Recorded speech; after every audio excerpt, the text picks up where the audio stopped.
अस्सलाम वालेकुम व्यूअर्स, क्या हाल चाल है। मैं उम्मीद करता हूँ खैरियत से होंगे। अल्लाह का शुक्र, अल्हम्दुलिल्लाह मैं भी खैरियत से हूँ। कल एक ज़ाफ़रानी के नाम से ब्रांड आया था, प्योर ज़ाफ़रानी। तो मैंने छोटी सी वीडियो बनाई थी, तो अक्सर व्यूअर्स के कमेंट से वो चावल दिखाएं ज़रा क्वालिटी उसकी क्या है। अभी वो मैं आपको दिखाता हूँ और दोबारा साथ रेट बताऊँगा। अच्छा जी, ये चावल है प्योर ज़ाफ़रानी, 25 किलो वाला बैग है, 1509 है। इसी सीज़न का अभी स्टार्ट हुआ है, 1-2 दिन हुए आए को। 6500 रुपये इसका रेट है 25 किलो वाले थैले का। और ये इसके मैं आपको ओपन चावल दिखाता हूँ, इसकी क्वालिटी आपको दिखाता हूँ। प्योर चावल है, मिक्सिंग नहीं है इसमें बिल्कुल भी। अच्छा जी, ये चावल है, खुले चावल इसके 1509 कायनात है।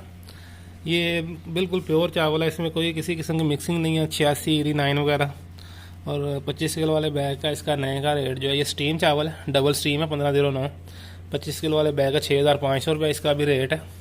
पहले से कम है, पहले काफ़ी ज़्यादा रेट था, मगर ये जो नया चावल है इसका थोड़ा कम रेट निकला।